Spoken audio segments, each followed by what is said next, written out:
That's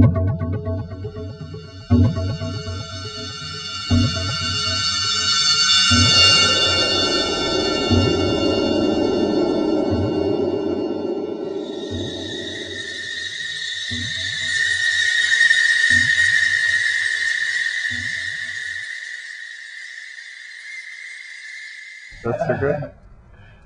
All right, so she wants us to talk about global warming because you came in. Are we getting back to global warming now? Genocide, that's what I'm getting back. Okay. Well, my comments on that was just, I pointed out that it's getting to the point where they're pointing the finger at man, and a lot of times in the past, when they point the finger at man, they have some pretty rough solutions. Right. Population control. That's very scary. It's if you go to any of these events, as we witnessed just the other night, they are always, whenever they get on global warming, the environmentalists always show up to start talking about population control. China is justifying their infanticide, their one-child policy, based on it was good for global warming. So you can see where, especially totalitarian states, where they could take this kind of an argument and run with it. I agree with you, and I heard you on YouTube speaking about that. And I think that I know, George Bush Sr. was very much into population control, and he was supported. He was? You read the book? Very much into it, and his father, Prescott Bush, who was indicted by had a Malthusian policy, really, is to get rid of as many people so that they could rise on top and sell as many goods, raise their prices. It is Malthusian, and basically what it is killing as many people, or destroying, or euthanasia. Eugenics, which is sterilizing people, or lobotomy. Sure. And that's a great example of where these type of policies lead. And they've already happened. When Noam Mohr comes, and Noam Mohr is a Yale physicist who's written articles, one specifically in earthsafeinternational.org/global warming. Like this, and I remove these labels, and I ask, if I pulled anyone off the street, and I didn't tell them what I was doing, and I said, is this correlated with that, or is that correlated with that? There is nobody in the world that would ever say, you know what, this correlates well with that. Right. If someone told me that, if someone turned that into me, I would say, F-, go back and learn your science. And yet that's what we're being told. It doesn't make, here's the correlation between sunspots and temperatures. You're telling me that's not a better fit than that? It looks on the face of it, but you have to go and look and actually go through the you run a correlation, and the correlation with temperature and CO2 lags 800 years. I saw enough of your YouTube thing for you to show a correlation of well, that's man. Oh yeah, you like that? You can't go by just correlation. You have to go look. A correlation tells you to do something, but you have to go further, right? You have to have a theory tying the two. A theory with global warming. A theory that makes predictions, and then you have to be able to test. And that's my point. Well, my point is that the theory is CO2 causes temperature. You have to have data that shows CO2 leading temperature. They don't have it. The theory that combines it is, this is what you call a misspecified model. This is a misspecified and underspecified model. And you know how you keep saying, this is Mars, by the way. This is the Mars polar ice cap. Okay? Aren't you telling me, won't you just sit there and think that probably what's warming the Mars is also warming the Earth? You're going through the same thing. There is a warming, but it doesn't explain more than a fraction of the warming. And there's all in situations where it's assuming a one-time deal. This is where you're continually producing and pulling out, so it's a net basis. So at most, even under that situation, you're dealing with 30 years. Have you talked to a climatologist, or you asked them to? Oh, I go down and harass Lonnie Thompson all the time. I've got Lonnie Thompson's data right here that I hope we can review. And what does Lonnie Thompson say? He totally disagrees with me. Oh, I got the best one for you. Has he explained this? What's wrong with this? This is what's wrong with that? I've got his presentation right here. We're going to review it, and then you get to support it. You get to support the greatest global warming scientist out there, and we're just simply review. This is Dr. Thompson. This is what he does. These are his claims. Look, I'm just saying that. Obviously, I'm not in a position to respond to all these details because that's not my my expertise. But if that's what you're looking for, then you should go to one of those people. Well, they show up my event to ask pointed questions. This is one that I think we will have to agree with me on. Okay, they make a claim that the stratosphere is cooling. Thanks again. Hey, it's been a real pleasure. Same here. All right? Really. Maybe we'll do it again. Yep. If I'm in town. Good journeys to your back home, and good luck with everything. And thank you so much. Sure. We'll be in touch. Yes. Thanks for having this happen. Good. And she'll let us know. know when it's on, and I guess maybe we'll make a tape and get it on YouTube and get Okay. it Should sent I out. leave? I mean, I don't. No, we need you. If you could stay. Oh. Can you stay? Sure. For what? Joe will team up with you. He's been beating me up all weekend. This is why. You and Joe team up I just and have to just get back shoot to my holes in my dogs. theory. Okay. Yeah. Good. But this is one that will really open your eyes. This is the this is the altitude. And I'm just saying, once again, just forget what you've been told. See, the problem with trying to open my eyes is that I know that people who know more about this than I do have concluded otherwise. This one's a real I item. trust them. This one's a real item. You're not going to be able to deny this one. Okay? I'm sure that's not true. Just watch. I'll be able to deny anything. Believe, yeah, well, just watch. Okay? This is altitude, and I've seen this done. This is altitude. Okay? Partial pressures. Okay? This is what the troposphere and the stratosphere. This is the stratosphere cooling. Matter of fact, this part describes it. It tells you stratosphere cooling rates, color blue through red, yellow to blue, and it explains this is the cooling area of the stratosphere. It tells you that.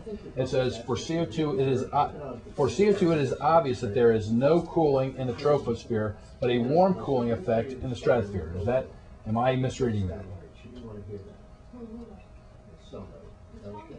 And is that not labeled CO2, and is that not showing a cooling area in the stratosphere? She says, okay, thank you for your testimony, Mr. George. Okay. Are you saying they miswrote it?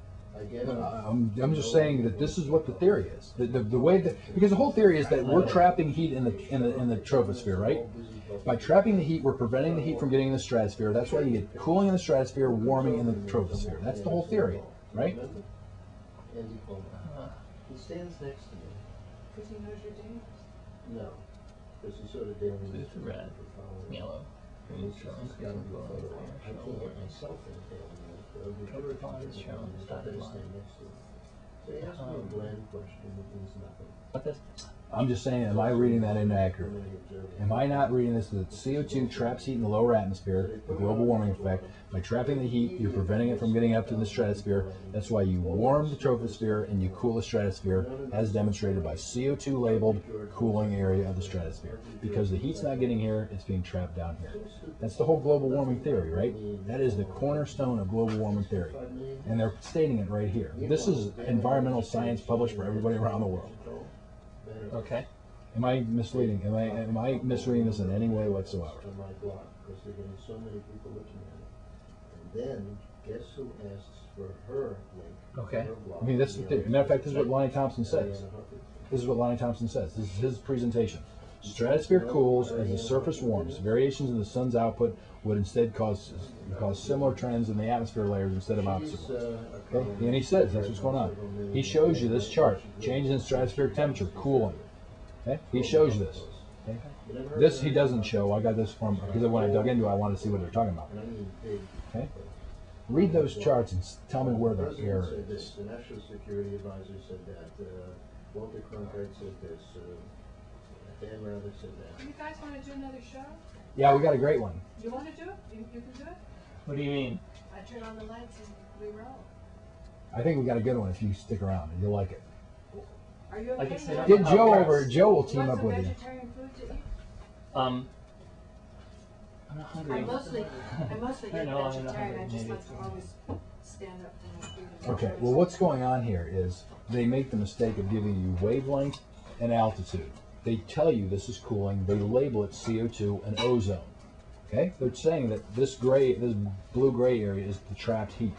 This area is the cool heat. Makes a great case. You trap the heat here, it cools up here. Makes sense. The heat's not rising to cool that out. Can you Right? pick up the mic? And this is how they demonstrate. The problem is they forgot that they put a wavelength down here. If you drop the perpendicular, you come down here and you find out that this is 6.5 microns.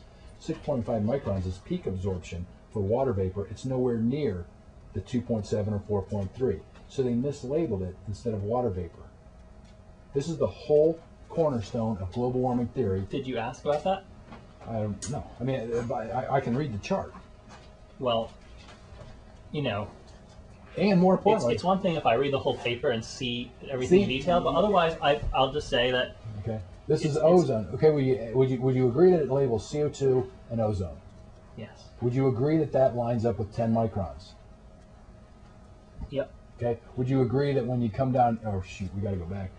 Bottom line is, if you go back and you look at the thing for ozone, ozone absorbs exactly at 10 microns. So they accurately labeled this one, and they inaccurately labeled that one to make their point. How could you This do is that? wave number. That's wavelength. Well, it's centimeters. That's a Centimeters to the minus one. centimeters. Right. Yeah. So these are Is that microns. centimeters or centimeters to minus one? Because microns would make sense, right? Micron's Well, smaller than a centimeter. Either way, this is ozone. You can't see 1,000 that chart, is can you? it would be make it 10 microns. If that is accurate at microns, that's 10 microns. Okay, I see what you're saying. Okay, that's 10 microns. That's it. No, thanks. May I grab one? Thank you, Paul.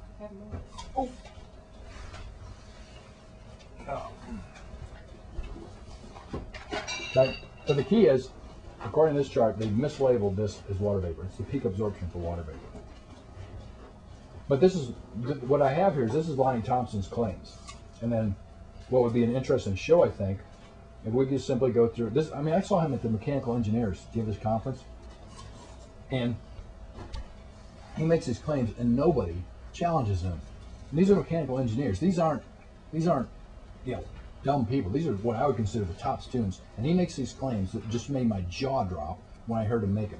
And I would love, now that you can take the time to actually look at the data and give an explanation, I would love someone to shoot holes in this theory. Like I said, you should find someone who I haven't been able to find knows more anybody. about That's the details problem. than I do. I've had the Bird Polar Research Center show up. They ask a couple questions and run away. I show this to people, and they don't even want to try to defend it. And that's my problem with it. I mean, this science is such a junk science. It's amazing. He makes this claim. Look at this one. He makes this claim: temperatures have risen more in the winter than in the summer, opposite what would be expected if the sun were driving the temperature increase. You see a problem with that? See, now I know that's not true. I know that they predict that the temperatures will increase more in the winter than in the summer. What right now? I what don't is know going? what the. This is once again. This isn't my claim. This is Lonnie Thompson got in front of the mechanical engineers at Ohio State and told them this. Temperatures have risen, and I think he has a chart. No, he doesn't. He said it was opposite.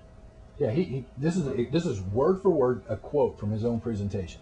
Okay, I literally got a hold of his actual presentation.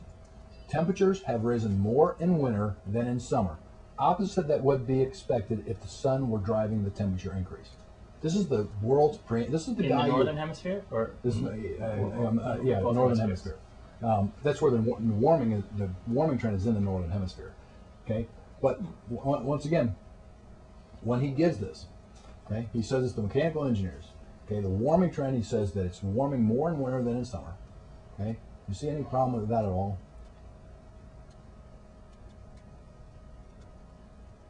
And he rules out the sun. We're the closest to the sun in the wintertime. That's consistent with a warming sun. Explain that see, one. you have to ask him what he means, because that seems like a naive answer. And I don't know if it is or not. That's how Yeah. it looks. It Yeah. looks like he's talking about something complicated, and you're pulling out something simple. Well, that's my ask whole before point. you make statements. That's all I'm saying. that's my whole point. Every time I get to this, they say, "Well, the models have got to." I asked this guy. Who I wish if I can get to his name. Do you ask- This is the real reason of global warming, by the way. And this is once again Lonnie Thompson's chart, and he's telling you that CO2 caused it, and yet he shows you precipitation changed. Okay, he shows you two charts that show dryness, coolness, increased water, increased temperature, and then he tells you CO2 changes it. Doesn't make any sense at all. Because increase in CO2 would have an effect on precipitation, No, increase in the oceans through the sun increases precipitation. which is an effect of global warming. But I'm just saying that Oh, these are, because I haven't been responding specifically to anything you've said, right? That's been my consistent thing. So Yeah. you keep pointing out things, but it's I'm always giving the same answer. this is your I don't know if this is good to film because I'm not. this is the guy that you're referring to. Climate change now for the hard part, which is doing exactly what you're doing. What are we going to do? Okay, this is Dr. Gerald Stokes, Vice President of International Partnership in the Laboratory Management Division of Battelle Memorial Institute, Physics Research Department. This is the guy you're referring to when you say builds the models. Okay, he spent 250 Well, just one million. person. Other people have models too. Well, Battelle Memorial. Well, let me put it this way. This guy is enough. This guy is big enough that they gave him $250 million.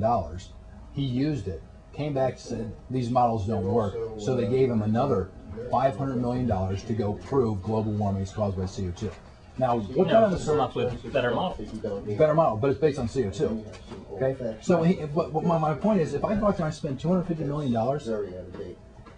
and I'm not getting the results I want, is the normal scientist going to say maybe I'm barking up the wrong tree, or is the normal scientist going to say let's pour more money on it? I guarantee I can find CO2 is the cause. No, he's saying that the models aren't accurate, not that they're But you want to know not why? showing like he You want wants to know them why to he show. said the models aren't accurate? He said because we can't model water vapor.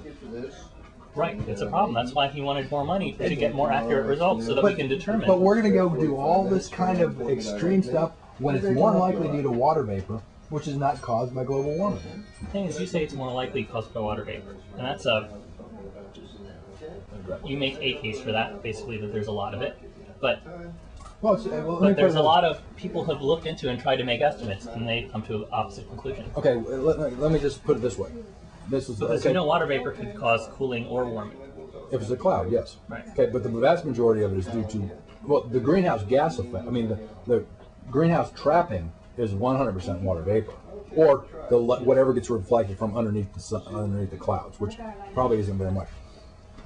My point is though, if you give me that it's water vapor, which I think every bit of their data, even out the best data they shows water vapor. If it comes down to water vapor being the problem, what do you have to do? And why are you never going to hear anyone say it? But actually, the National Academy of Science just did say it. What's the solution? And also, it's the same reason why you have relative cooling in the southern hemisphere versus warming in the northern hemisphere. You got to cut down trees. Trees are creating all the rain. We're basically turning the northern hemisphere into a rainforest. You got to get rid of the water vapor. How do you get rid of the water vapor? You cut down the trees. That's the solution. They're not going to want to tell you. The tree effect is dependent upon latitude. Well, here's another example. You know how I use that bizarre correlation between obesity and exercise, and I show obesity's gone up, Nike shoes sales have gone up. I can show that exercise causes obesity. Okay, it's called a misspecified model. Okay, well, you're pointing out that CO2's increased with the industrial age. Well, you know what? Tree density is also increased with the industrial age. More So it's importantly, not enough to have correlation. You have to show linkage. That's my point. You've got your correlation of industrial age and CO2. I've got my correlation of fire prevention and tree stock. Okay, you've got a correlation between a very weak greenhouse gas and a very minor change. I've got the most major greenhouse gas and a major change. I've got a big change in the 95 percentile, most significant variable. You've got a minor swing and a minor significant. Whose model wins in any normal science? My model, not the trace gas one. What you should do is write this up, submit it for peer review, and that way you can find out if it's right or wrong. Because the thing is, that's my underlying point, that a lot of people look at a lot of data and you can see different things that you want to see, especially in such a politicized issue like this. People will see whatever they want in the data, but only by doing a rigorous peer review process in which lots of scientists are working on this and criticizing each other and coming to some kind of consensus, that's the only way you can find according to Al Gore, truth from no peer-reviewed skeptical scientists get published. He says that in his own movie. And yet, on that same page, he shows you the number of press releases that are critical of global warming. You've got a 50-50 split of critics and supporters, and yet there are no peer-reviewed journals saying anything negative about global warming. How can the press find these skeptics, but the peer-reviewed journals can't? That's how the press works. See, I know about stuff like this. The And I press, know they the want skeptics. both sides of a story. So I know even if Dr. one side Singer, is I rare- know Dr. Linzen, I know these people, and they get Dr. Essenheim. I mean, these people produce good science, and they can't get peer reviewed. They can get interviewed for the Great Global Warming swindle, but they can't be peer reviewed. They have, I mean, nobody out there can sit there and look at this sun stuff and get that stuff published and say, we've got a problem here. Lonnie Thompson There gets are this. studies Lonnie on the Thompson. sun I've seen. Lonnie Thompson will get this published, though. Show him the chart on the sun. Oh, okay. I'll get back to it in a second. Let me just finish this. Lonnie Thompson is telling you that the glaciers are melting due to global warming, right? We all know that. He shows pictures of it, right? Take a look at those pictures and tell me what do you see. It's kind of odd. He's saying that temperature has an effect upon glaciers. And the glaciers disappearing is consistent with the temperature increases that we're seeing. Temperature and increases, that were right? predicted from Implies that it's melting. gases. Implies that glaciers are melting. Al Gore shows you that show with all that water running down the glaciers, right? He implies that the glaciers, especially Kilimanjaro, his favorite one, is melting, disappearing to global warming, correct? Take a look at that. Tell me what's wrong with that picture. He's standing in dust. That glacier isn't melting, it's evaporating or sublimation. In fact, if you look at Kilimanjaro, it's actually cooling. You got glaciers disappearing in an area that's cooling. Help me explain this one. This is the data. And why is Lonnie Thompson going around telling me that the glaciers are disappearing? Why don't you ask him? Global warming. I do. He was not going to answer. You know what he told me? He told me to join the Flat Earth Society. I can show you an email from Lonnie Thompson telling me to join the Flat Earth Society because I ask valid questions. That's your scientist that you're putting a lot of faith in. No, well, Paula, have I shown you that email? Yeah. I mean, that's what you're dealing with. These people are. There's you no must way. understand that feeling. If someone from the Flat Earth Society came up to you and tried to argue that the Earth was flat and show all sorts of data, you'd probably feel the same way. Yeah, but I don't think this isn't like the Flat Earth Society stuff. I mean, these are legitimate questions. How, if all the records show that there's no warming in Kilimanjaro, if I can go get it out of National Geographic, how can he be going around telling people that it's due to warming? That's just a credibility issue. I mean, and more importantly, have you been to any of these events? Have you been to a global warming event and when they start talking about their solutions? Okay, that's what really opened my eyes and said I really want to do something about this. And it happened watch the video that we filmed the other day. Inevitably, when you go to these events, and they're happening at Ohio State all the time, not even the last thing, it came up early, didn't it, Paula? The environmentalists will always bring up population control. And there is no way I'm going to sit back and watch these people start talking about population control and some of these horrific things. I've never seen any environmental. I'm glad you said that because major environmental group talk about population control in their materials. I mean, I used to. Paul Ehrlich? Really? Population bomb? That was a long time ago. He just republished global warming materials in the Sierra Club, the Union of Concerned Scientists, or any of these Greenpeace. They're not going to talk about population control. I mean, one person can have their own personal opinion. Stop right there. This is the IPCC. This is the IPCC spokesperson. Humans blamed for climate change. If you think you can get an organization like that, a governmental organization, come out there and start pointing the finger at man, and you don't think a totalitarian dictatorship can use this for some pretty bad things. Children, bad for planet. When you start seeing this stuff like this, eco-extremists wants world population at 1 billion. But humans are blamed for crime too, but no one's saying we should reduce crime by population control. Well, these are actual headlines. These are real world. China's one child policy is blamed to helping global warming. China is that's not the motivation behind one child policy. That's not my point. What's going on in China is, we're pretty horrific. But again, the global warming thing is very recent. The whole issue of population control is really separate. And with the advent of modern medicine, population has exploded on the Earth. Since we're able to perpetuate life, to eliminate a lot of illnesses that controlled human population, it's way out of control. And it's, aside from global warming, we have to do something, but there are such things as positive population control. No one's talking about death camps. Well, that's an added benefit. But like anything. That's my point, though. When you get totalitarian states starting to say that you can justify infanticide on global warming and people accept it, you got to watch out where that can lead. No, they're just mentioning that as another. Greens want 20 miles per hour speed limit. You want to stamp out people eating beef. They want to start taxing cow farts. You start censoring these scientists. This is bad news stuff. Weatherman can't even say that he's a Delaware. The witch hunts back in the Little Ice Age. The witch hunts were due to what? Weather cooking. They burned people because they blamed them for the weather back then. Because they didn't have scientists. Well, the scientists today are doing the same thing. They're censoring a lot of people. Yeah, you said they burned the scientists. Yeah, they burned the scientists back in the thing. They demonize them today. We have a way of telling truth from falsehood, which is you've got your great Union of Concerned Scientists. They have a blacklist of all the skeptics. Not a blacklist. it's a list of skeptics, because they can do that, because there's only like a dozen. You don't have a problem with that? Thousands of people that support it. You don't have them saying, look, these are the people that are, you know, and it's not a friendly. Because they want to show you, look, these are people who are funded by the oil and oil industry. Which they are. Again and again, they just put out the same few fringe figures, even though the amount of people that support. I know these people. They're not fringe. These people are not fringe. I mean, you're talking about the guy, Lindsay. In the scientific community. But that doesn't say that their science isn't good. I'm showing you some serious problems with this. CO2 is a trace gas with very little absorption in the IR. To sit there and say that other people can't come up with a better model is ridiculous. I mean, when you work in the sun... People work on this a long time, and they found the best model support the global warming. No, they don't. I've heard the guy that the models are garbage. Okay?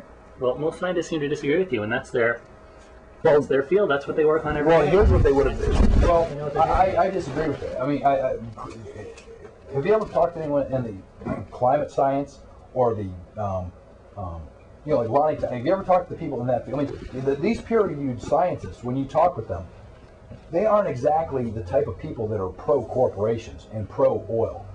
I mean, if you go, the best analogy I give is if all you have is a hammer, everything looks like a nail, no matter what problem it is, and you talk to Lonnie Thompson, he's going to say man causing it through global warming. Everything. They are just simply trained to say man is bad, man's causing this problem, we've got to stop. No, and that's part of the magic of the way science works. There are all sorts of individual scientists with their own biases and their own things and their own, they only see what they want to see. But overall, the body of scientists together, they have to constantly challenge each other and criticize each other and go through this process so that, you know, just one person's weirdness doesn't infect the entire way we look at science. That's the magic of the process, and the fact that we come to a point where there's a consensus among scientists, where that debate is essentially over. Who pays for the majority of these scientists' funding? I mean, if I go talk to Lonnie Thompson, these scientists that are all in agreement, that are producing an IPCC report, okay, and I want to stress the I part, the Intergovernmental Panel of Climate Change. And they have as the Great Global Warming Swindle pointed out, they had a directive back in the early 1980s to make sure that CO2 was demonized so that they could justify nuclear power. Margaret Thatcher comes out and says, go find me science to make sure that CO2 is a culprit so we can start justifying nuclear power. So you have the Intergovernmental Panel of Climate Change. The government's controlling these people's revenues. And if you're a scientist, what are you going to sit there and say, I think you're nuts, the sun's doing it? Or are you going to say, give me that money, I'll go prove CO2's doing it? Scientists do whatever the science tells them. They do research, which is what happens if I'm a good scientist? You know, you pointed to a government that said I want to find data this way, but there's plenty of governments, including our current administration, who goes to scientists and say I want to find science the other way. And the point is, individual scientists might come up with this or that, but overall the field is self-correcting one. Well, for one, you're treating this climate science like it's a hard science. This is probably the softest science I've ever seen. They can't even predict the weather 2 weeks from now. This is more like predicting a stock market. Weather and climate are very different. Yes, they are. Yes, they are. But my point is, you can't predict the weather in a week. You can't predict the S&P 500 in a week, and yet you're telling me you can predict climate 1,000, 100, 20, 40 years out. Anyone who's ever done a forecast model knows that's ridiculous. Two, you're not going to have, for one, you have so many errors in this model to begin with. If you're going to sit there and make a projection even out further in the time period, because as you go out in time, as you know, the error grows, but you've got an error in just CO2 alone where you don't even know the residency life and you don't even know the global warming potential of the most significant variable of your model. You talk to any statistician, they're going to say, A, you have a misspecified model, okay, meaning that you've reversed your independent dependent variable because you're... There are lots of statisticians that work in this field and they do statistical models, and so you're wrong. Statisticians look at this work and they say it's good work. There are lots of error bars, that's true, and we don't know 100%. We come to the point where there's this overwhelming feeling that, boy, the evidence is really there. We're pretty certain. It's time to do something about it. Okay, we're going to do something about, we're going to help me understand, what do you want to do? You want to, what is the, okay, not what you want to do. But what do you think the consequences of allowing them to demonize CO2, which is airborne fertilizer? It is the fundamental chemical of life. Carbon is the fundamental is organic chemistry, study of carbon. Watch Star Trek. We are a carbon-based life form. We're going to sit there and say the element of life is a pollution now. What's going to happen? What are the governments going to do? And how are we going to benefit, especially on a net basis? Not what you want to do with the vegetarianism, but what's the government going to do with that kind of power? What the government is going to do is they will look at the things that cause global warming and they will take efforts to reduce them. Ideally, they would use some kind of a market mechanism, in my opinion, like a cap and trade kind of thing, that should cover all the global warming gases, not just carbon dioxide, and allow the market to most efficiently reduce our emissions. And there's lots of ways to do it, which are not just efficient, but will save people money, right? Put the famous example of putting in the low energy light bulbs, people save money in the long run and reduce global warming emissions. So there's lots of things to do that are very cheap. There are some things which are more expensive because in the short run we're very reliant upon oil and coal. But hopefully this would create incentives to find alternative fuels. So in the long run, we'll be completely free of these polluting sources. Okay, those are what the individual can do, and I would have absolutely no problem with that. If you want to go change your light bulbs, nobody would ever sit there and say, let's go waste energy. That's nobody's argument. My point is... But how about increased fuel economy standards? I wouldn't be for that. I think I'm much sure let the consumer decide if he wants to buy a gas guzzler versus not. That to me is a freedom issue. It should be up to the individual, not the government. Well, but when you start polluting and causing harm to others, that's a place where the government... CO2 is not a pollution, though. Okay, CO2, you cut out the pollution, you cut out this pollution, all your trees die. I'm polluting right now when I talk. You probably think I am, okay, but every time I exhale, I produce CO2. When I die, what you want. Our emissions of CO2 are causing harm to the environment. We don't want no CO2 in the atmosphere, right? Well, you're saying that we're causing harm to the environment by feeding our trees. Have you looked at if you go in a greenhouse, they increase the CO2 concentration to make sure the plants grow. Plants grow faster and better and increase CO2. Matter of fact, we feed a huge, from the atmosphere. If you want to talk about a net benefit of this, because we've been able to increase the yield of our crops, because of this increased atmospheric CO2, we've been able to support more people in this world. This has been a boon for agriculture because higher CO2 leads to higher yields, leads to higher standard of living, leads to more people being fed in this world. It's a boon in some places, but in other places it's caused desertification and it's caused what? Desertification and water shortages and so on. It's what's caused that thing. Not CO2 in the atmosphere, certainly not. Global warming has. Okay, but global warming, once again, that's if you're saying blaming on CO2. If let's just assume it's a natural phenomenon like what occurred back in the medieval warming period. Okay, let's just say because we know that the sun is reaching the highest it's been in the last 11,400 years, and yet we aren't even at record high temperatures in the last 2,000 years, unless you rule out the fact that we rewrite history and say medieval warming period never occurred. Okay? No, but we do find that the increase in the sun's output does not explain most of the warming that we've been seeing. That combined with the increase, okay. I'm just saying, yeah, they've combined all these, and that's what all these models are about, but calculating the things that you're suggesting. But my point is, my point is that they do not model water vapor very well. My point is that water vapor is the most significant, and it's increased. You do know that the solar output has increased. You cannot tell me that you've got a model worth anything if you don't have those two factors worked in, and you know that they don't. I've been told to my face they don't model water vapor. So once again, I'll go back. This is like telling me you've got a study on weight loss and yet you forgot to study caloric intake and exercise. It's not that I forgot. Those are hard to model. But all the evidence we have points with more and more confidence towards the fact that global warming is not only real but caused like I said, I can go do a study and show you that wearing tennis shoes causes weight loss. You can find a correlation, but you can't. That's not enough. They have lots of this is the whole key. What you've got is you've got what's called multicollinearity. What they've done is water vapor is increased also, CO2 is increased because temperature is increased. They've simply pulled out water vapor and left CO2 because they both move along together. It's called multicollinearity. They just simply misspecified their model. They say this is the cause when it's really not. It's a result of something else increased. It's all natural. Now, once again, I could create this model and make it sing and dance and give you any answer you want, and I could use CO2 to prove that, because you know for a fact that if in fact CO2 does increase, if temperature does increase CO2, you know for a fact you've got a correlation there. It's very easy to get a model to do that. You convince people that the theory is there, it works. The point is, if you really look at what's increased, it's not CO2, it's water vapor.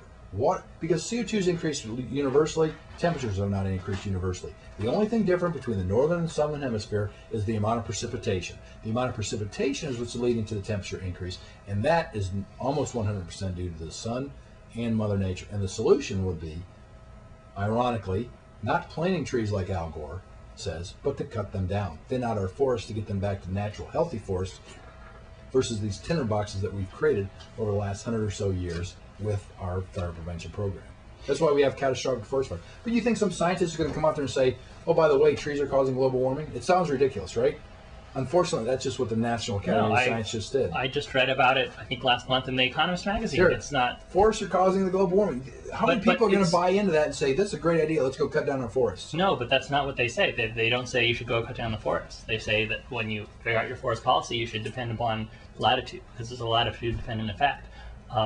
They're not saying you should cut down the forest. There's all sorts of other. But my point is, if you really want, the bottom line is, if you really want to solve global warming, you cut down our forests. You get the water vapor out of the atmosphere, and you're fine and dandy. I don't think anyone would argue for that. You can pull as much CO2. Because there's all sorts of other harms involved in doing that. Plus, those trees are absorbing CO2, which is a warming gas. Would you give me that water vapor absorbs more than CO2? Mm-hmm. A lot more, right? So, does the tree not produce a heck of a lot of water vapor every single day? It does produce water vapor. It produces a lot. CO2. But my point is, you've got, let's just say water vapor absorbs 100% of the spectrum and CO2 absorbs 5%. What you're doing is, let me finish though. You're going to pull in a weak one and you're going to release a strong one. Sorry. It makes no sense to sit there and say it's like robbing Peter to pay Paul in a very bizarre way. Because they did the calculation, and in some places in the world, it's the trees do more cooling than warming, while in other places in the world they do more warming than cooling. So it's a complicated effect. I mean, there's all sorts of, like the fact that the tree's albedo and so on, all these things are part of it. It's complicated is what I'm saying. And I don't think we can rule out cutting down trees if that's going to help global warming, but we need to take into account all the other side effects that will cause. But I guess my overall point is, you look at the data and you have your own opinion, but all these other people have looked at the data who are experts and they came to another opinion. Sure, and I think you need to give them some weight. You need to say, maybe I'm wrong, when so many people, it's at least a serious threat. A serious threat to me is an ice age. Societies collapse and crumble in an ice age. A serious threat to me is what the government can do when you get everybody to buy into this fact that man's evil, man's causing this problem. How are we going to implement population control? I can look back within the last 100 or so years. Any government that has talked about implementing population control as a response to... When they started back in the 1920s, do you think anyone back then was talking about population control? It's not what these benevolent people think of at the time. It's who follows. Lenin had some great ideas. What did Stalin do with them? What did Mao do with them? I think that's far-fetched. You could argue for population control as a response to almost any problem we have. Any problem, right? But no one does that. That's not a They are though. We've got it on tape. And trust me, no one does that. You go to any of these events on the university campuses. It always. I told Paul that was. I made a prediction before we did this event. I said, "This is what's going to happen. You're going to see these environmentalists bring up population control," and lo and behold, that's what they did. It's just like clockwork. Yeah. If you go to OSU, you see these things. The environmentalists, they'll bring up Paul Ehrlich. He republished his book under a new title now, justifying what he said was right. But they always bring up population control. It's this Malthusian type of an approach. They view man as bad, and they've got to do something.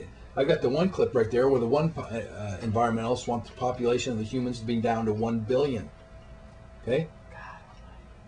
Well, that's a separate issue. Does it scare you when people, especially when you're dealing with, we're no longer dealing with an individual government. Right? We're no longer... People have the freedom. If you convince people to have less children, do you have a problem with that? You have... Convince people to have less children? Yeah. Why would you want to convince people to have less children?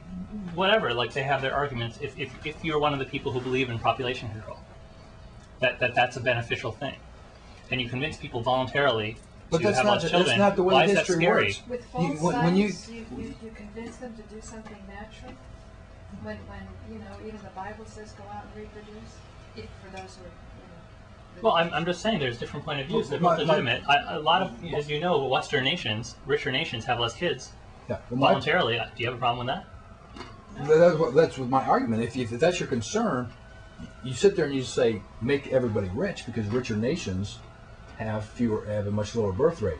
No, I'm just saying that right if they do it voluntarily, I have no problem with it. This is the problem. It doesn't matter what we do. I mean, we here in the United States have all this benevolent intent. We're all nice and we say, okay, we're just going to sit there and we're going to talk about that stuff. That's not the way Tiananmen Square, China thinks. They sit there and they think we've got these political dissidents. You go down to Castro and you look at his prisons. We got these people who we don't really like. You know what? They're producing too much CO2. We've got a reason to get rid of them now. That's how history works. That's what the Great Leap Forward. Have you ever read about the Great Leap Forward in China? Yes. If you were a landowner, you were evil, you're dead. If you were an educator, you're evil, you're dead. If you're an artist, you're dead. These totalitarian states, when you give them the power to sit there and say, man is evil, they'll make sure they solve that problem. And you just better hope that you're not the one that they have an axe to grind with. But then you shouldn't criticize anything because totalitarian regime might kill people as a method of doing it. I think that's... This is handing them their gift, though. I mean, this is we're giving them, and they're already demonstrating that they're very eager. It says right here. He said China's one-child policy, per couple policy introduced in the early 1980s, for instance, had a side effect of breaking global warming by limiting the population to 1.3 billion against a projected 1.6 billion without the policy. So right Isn't there, that a fact? Do you disagree with that fact? That China's one-child policy slowed their growth? I don't and that the disagree side with that effect at all. was limiting global warming? My point is, it doesn't take too much of a leap of faith or understanding of how totalitarian states to work to see what they're doing is they're saying, we've got a great reason. We can already justify infanticide with it. The next thing is the political dissidence. See what they did to Tiananmen Square for people just wanting freedom? Have you ever seen the pictures of what happened in Tiananmen? They bring the tanks out and they roll people over. You give them the reason. And what? These people were so bad they wanted freedom, a free press. They wanted to think. So you run them over with tanks. Dictators. People wanted to take away their power. They and you're going to give you want to give dictators the power to say global warming's bad. We need to get rid of people. They'll clean the job for you. Trust me on that one. The fact that global warming is a problem and that people contributed to it.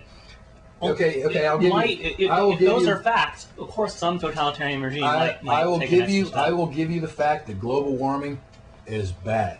Do you think it's going to be anywhere near as bad if one of these population of 1 billion, 1.2 billion decides to do something about it? You think the cost involved of what happens with a totalitarian state when they want to get serious about this? You think that cost is going to be anywhere near the cost that you're going to impose by having warmer seasons? I don't think any totalitarian country is going to kill a single person because of global warming. Just as global warming is the latest thing, but there's been all sorts of other environmental catastrophes that have been issues all around the world. DDT. And how many people no totalitarian country that I know of has killed people as a way of reducing environmental harm. Well, let's just talk about DDT. What we just said, we rushed to judgment back in the 60s. We stamped out DDT. What was the result of that? The result of that is over 1 million deaths a year in sub-Saharan Africa because we banned DDT. But not because any totalitarian country decided to kill people. The intent, as a method of it was our government. That would never happen. It was our intergovernmental panel that. Well, that's like saying if I take away food from you and you die of starvation, I didn't kill you. Okay, we took away their way of protecting themselves. We said the only way that you're going to be able to afford to wipe out malaria, which is, by the way, what we did. Once we wiped out malaria, suddenly we decided to ban it for the rest of the world. So what? The Africans pay the price. That to you is. Whether it's a totalitarian government or not, the end result has been 34 million deaths due to malaria that could have been easily prevented. I'm not going to sit back and watch these environmentalists simply say, let's ban DDT, let the third world die, you point and to I don't DDT, care. but look at how many environmental catastrophes have been devastating to people's lives. They killed 34 million people. They killed 34 million people. 34 Sure. million Well, for yeah. DDT? From DDT, 1 a year For since no it was DDT. banned. No DDT. No DDT.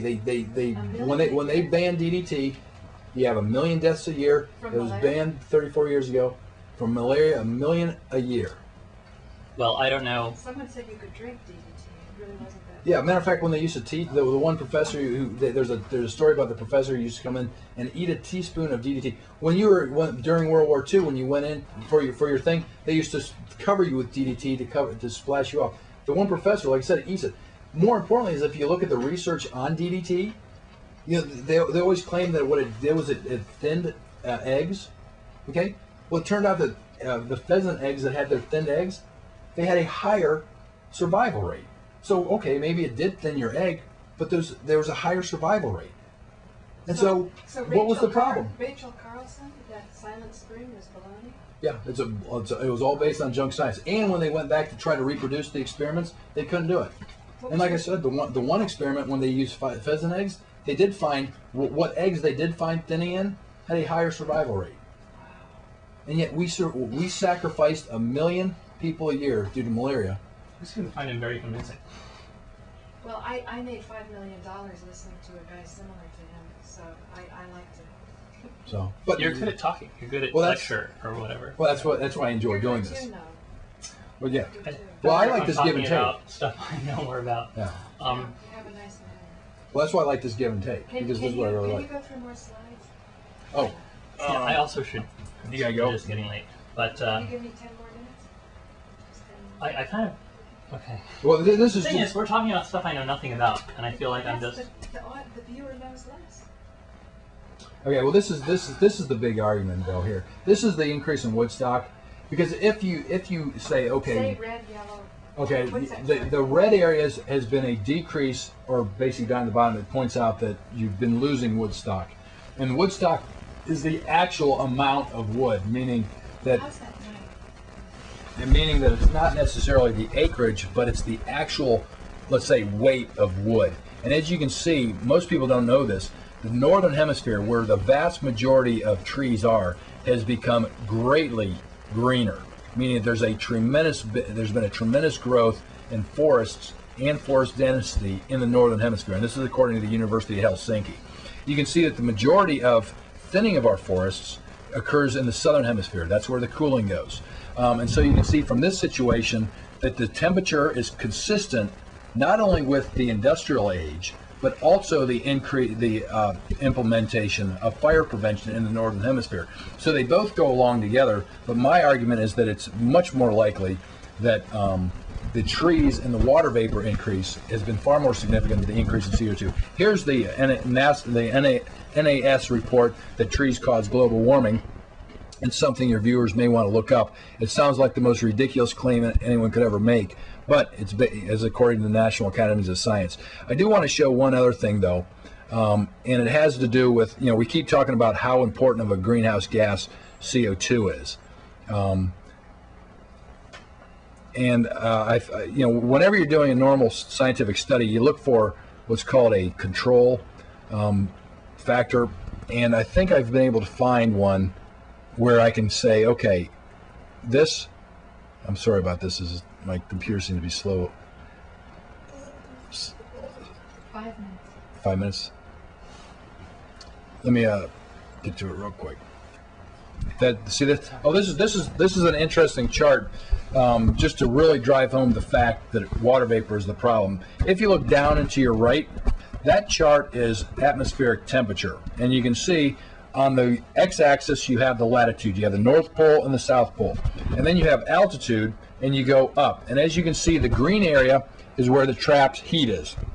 That's where the warmth is. If you look up and to your left, you see a chart that's almost identical to it. That chart up and to the left is water vapor. So as you can see, water vapor and temperature correlate extremely well in the atmosphere. The other problem with CO2 is, if in fact CO2 did trap heat, you would see them publishing charts like this for CO2, but you don't see them anywhere. But you do see them for water vapor. Let me show this one chart real quick. This is a... You're claiming that CO2 does not trap heat? CO2 traps a very little bit of heat. Yeah, and I've shown that with that spectrum. And once again, here is. I think you'll have trouble finding a single climate scientist that. Well, no, I'll show that simple statement. Well, I'll show you. I mean, right here, actually, right here, you can see it. This is the infrared absorption chart, and sure enough, that top. If you look down at the very bottom where it says wavelengths, it has total absorption, water vapor, and CO2. That CO2 is the heat that is trapped. The problem is that first band, as I showed earlier, overlaps water vapor. So water vapor totally overwhelms it. The only heat that is being, only heat that is being trapped by CO2 is this little tiny bump. I should go back to that original chart, but my computer's real slow. I mean, there's very little. Oh shoot. Let's just go back to that at the beginning. Well, you know, I've said before that the fact that it looks small doesn't mean anything. A little bit of arsenic. Well, yeah, but you can't disagree with the absorption chart, though. You have to calculate the numbers, and that's what scientists have done. And they're in agreement that CO2 is a big. Oops. Paul, the computer's acting funny. Oh, hold on a second, I got it. I just want to show one thing here, just because when you do this kind of stuff, you look for a control where you can say, okay, everything else held equal, here's the cause or here's the effect, and I think I have a pretty good example of that if I can only find it. For some reason, right here. Okay. Now you made a comment earlier. Temperatures would be much colder, right? And you made a comment that CO2 traps heat and it's caused the global warming effect. Well, whenever you're doing a scientific study, you look for a control where you can say, okay, this factor is going to be basically maintained steady, and then over here I'm going to take an almost identical situation, but I'm going to change something to measure its difference. That's how science is done. All else held equal, and then you change a factor. Let's say you have one person who sits on the couch all day and one person exercising. You measure the difference and you can attribute to the exercise. Well, whenever the global warming scientists are talking about CO2, they say it traps a great deal of heat. Well, I was able to find a situation where you could find an environment where you had water vapor and CO2, and then something occurs to pull the water vapor out, and so you're left with only CO2, so you can have a measurement of a temperature change. Well, interesting, if you go down to Antarctica, they have their weather stations down there, and they review this. And what's interesting about it is, as the water comes off of the oceans, it's very wet, very humid, and very warm. As it goes over the ice, the water vapor precipitates out, so that by the time you get to the interior part of Antarctica, there is nothing left in that atmosphere except CO2 and whatever else. The point is, the entire water vapor has been pulled out. So you have incredibly dry air with no water vapor in the interior part of Antarctica, very wet area air at the coast. What happens with it is, as it goes across there and you lose the water vapor, the temperatures of the air plummets. And they say here, this is exactly what the Antarctic Weather Station claims.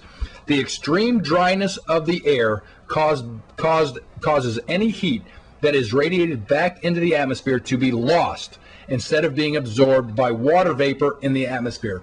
So when you go look at the climatologists and they don't know that you're looking at them, the way that they explain climate change and temperature change isn't through CO2, it's through water vapor. I found the exact same phenomenon when you look in the Smoky Mountains, because one side of the mountain is dry, one side is wet, and they say, once again, the reason there's a temperature change is because water vapor is on the one side, not the other. I have never seen them claim that there's a difference in temperature due to a difference in CO2 gradient, but you do find it with water vapor. And by the way, CO2 and water vapor are both greenhouse gases, so they both work. But my point is, when you pull water vapor out, CO2 does not trap very much heat, because the coldest place in the earth is the area where you have CO2, but you don't have water vapor, and that's because it's Antarctica. It gets very little limited sunlight because of the angle.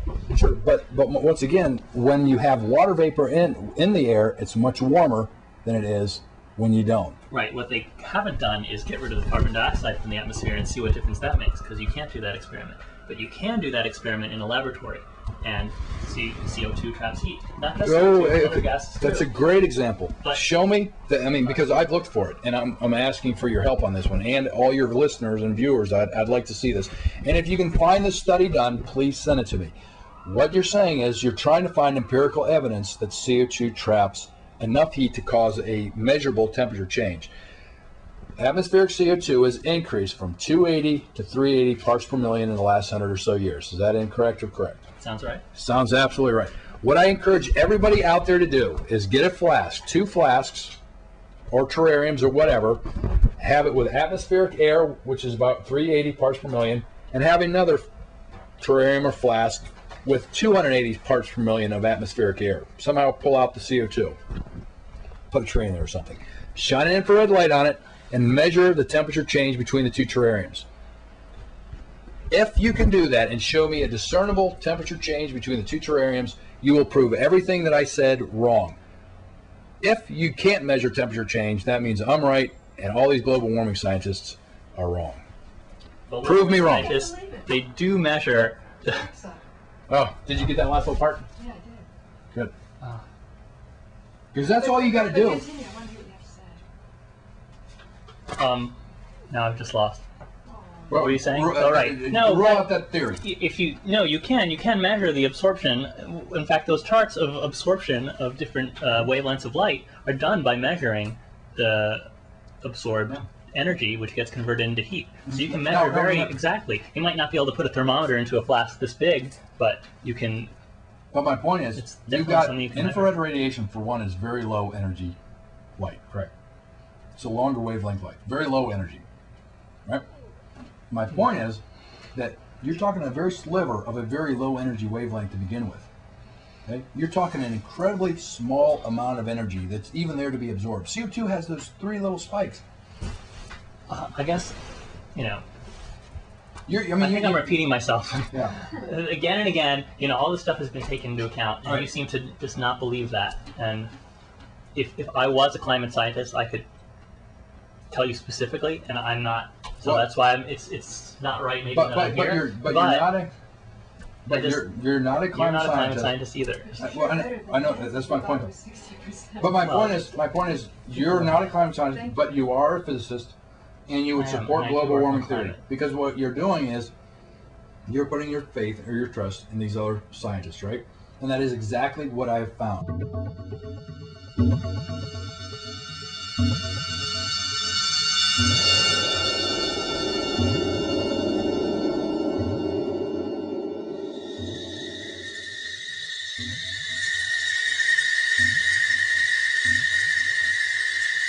And have another terrarium or flask with 280 parts per million of atmospheric air. Somehow pull out the CO2. Put a tray in there or something. Shine an infrared light on it and measure the temperature change between the 2 terrariums. If you can do that and show me a discernible temperature change between the 2 terrariums, you will prove everything that I said wrong. If you can't measure temperature change, that means I'm right and all these global warming scientists are wrong. But prove me wrong. They do